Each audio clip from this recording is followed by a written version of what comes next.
autre chose. Valérie Ngoïndala a répondu à la question de savoir comment la jeunesse congolaise doit s'impliquer dans les processus électoraux de cette année dans un entretien accordé au micro de nos reporters. Valérie Ngoïndala, encadreur de la jeunesse, invite la jeunesse congolaise de faire un choix utile des acteurs politiques en cette année électorale pour résoudre les défis majeurs que cette dernière est confrontée. Effectivement, les statistiques actuellement en République démocratique du Congo nous montrent que la jeunesse occupe plus de 60% de la population active. Et donc cela signifie tout simplement que le grand lecteur ou l'électorat, électorat, voulais-je dire, électeur, sont les jeunes.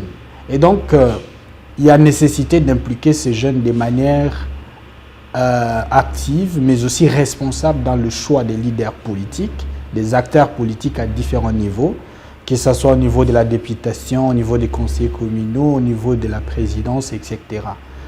Et pour y arriver, une bonne sensibilisation de la jeunesse est nécessaire, au travers notamment les émissions télé, comme nous venons de le faire, au travers la radio, au travers les réseaux sociaux, ce que j'ai fait déjà dans mon cas, pour mobiliser les jeunes, les sensibiliser à faire des choix éclairés, et non de choix basés sur des futilités, notamment la tribu, voilà. Donc c'est cette priorité dans laquelle nous nous investissons afin de pousser les jeunes à être, comme je le disais tout à l'heure, les acteurs du changement, peu importe la période, que ce soit dans cette période électorale, tout comme après. C'est notre priorité, voilà. Le chômage récurrent, les inégalités des genres, les enfants de la rue, le groupes armés. Et bref, il y a beaucoup de choses qui sont préoccupantes, beaucoup de défis à relever dans la jeunesse. Le manque d'encadrement également. Il suffit aussi que la jeunesse en prenne conscience parce que le grand changement vient d'abord de l'individu lui-même. Et donc, pour ce qui nous concerne ici, le plus grand travail consiste effectivement à conscientiser la jeunesse d'un côté, mais aussi les acteurs politiques pour, au travers de plaidoyers, au travers aussi des actions concrètes, voulais-je dire, pour que les deux acteurs puissent résoudre les grands défis auxquels la jeunesse est confrontée.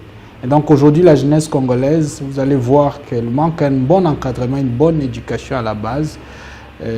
C'est déplorable parce que c'est tout l'avenir de la nation qui en dépend. Et donc, si la jeunesse aujourd'hui ne sait pas se retrouver de manière à ce qu'elle soit impliquée dans la gestion de la chose publique, à ce qu'elle soit impliquée dans le social, dans le quotidien, nous allons nous retrouver avec ces jeunes qui sont en train d'exhiber leurs fesses sur les réseaux sociaux, en train de danser nuit et jour, ces jeunes en train de rêver l'Europe alors que les autres veulent venir exploiter nos ressources.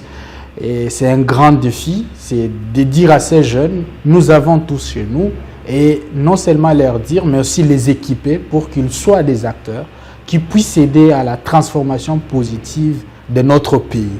Et donc notre pays a besoin d'une jeunesse encadrée, intégrée socio-professionnellement et surtout bien éduquée, qui comprend mieux les enjeux et les défis auxquels la société congolaise est confrontée.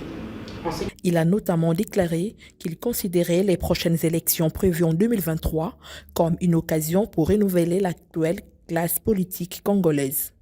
Il est temps que le vieux cède la place aux jeunes, afin de permettre à cette dernière d'intégrer la classe politique. Le renouvellement de la classe politique, c'est une préoccupation actuelle dans la sphère politique, tout comme dans la population. C'est vraiment une belle idée, d'ailleurs émanant même des acteurs politiques actuels. Ces renouvellements doivent prendre en compte, à mon entendement, 4 facteurs clés.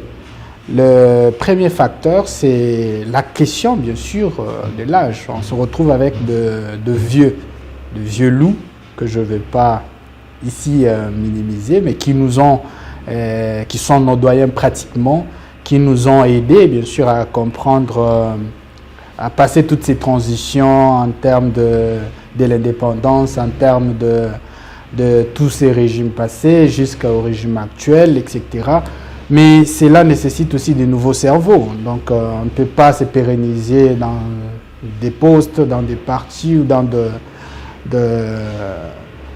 voilà, un cadre bien prédéfini au préalable. Il faut aussi laisser les nouveaux cerveaux travailler. Ça, c'est le premier aspect. Donc la jeunesse, mais il faut que ce renouvellement aussi soit responsable, comme je le disais à la base, parce que la jeunesse congolaise, elle a hâte aujourd'hui d'accéder au poste de décision politique. Mais il faut se demander qui est ce jeune qui va jouer le rôle dans ce pays et qui est ce jeune qui va accéder à un poste donné dans ce pays.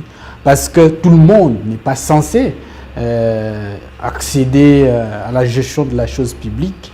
Il faut vraiment des gens qui soient des leaders, qui comprennent mieux les enjeux, les défis auxquels notre société est confrontée et qui savent avoir des plans stratégiques et des actions concrètes pour relever tous ces défis et ces difficultés. Et donc le renouvellement, sous cet angle-là, c'est pratiquement l'intégration de la jeunesse dans la sphère politique, mais cette intégration qui doit être responsable. Au deuxième niveau, c'est pratiquement la question du genre. Dans notre pays, c'est une préoccupation, l'une des préoccupations dans la sphère politique, effectivement, la sous-représentativité de la femme. Et donc, le renouvellement de la classe politique implique également cet aspect. Il faut qu'il y ait une belle représentativité des femmes, mais aussi en tenant compte de la qualité, comme c'était le cas pour la jeunesse. Et le troisième, c'est aussi le renouvellement de la mentalité. Donc, nous ne pouvons pas dire que le vieux parte ou que le vieux démissionne ou que le vieux laisse la place à la jeunesse. Mais ce même vieux, ils ont grandi, ils ont compris, ils comprennent mieux les choses, ils ont de l'expérience, mais ils doivent changer la mentalité, travailler au service de la nation et apporter des solutions concrètes. Parce que déjà, 40 ans, 20 ans, 30 ans, autant d'années dans un poste politique, on n'est pas moindre, on connaît mieux les défis que la jeunesse. Alors, lorsqu'on change la mentalité, il y a aussi une sorte de renouvellement. Et donc, travailler pour les comptes du pays, pour les comptes du social, pour les comptes de la population.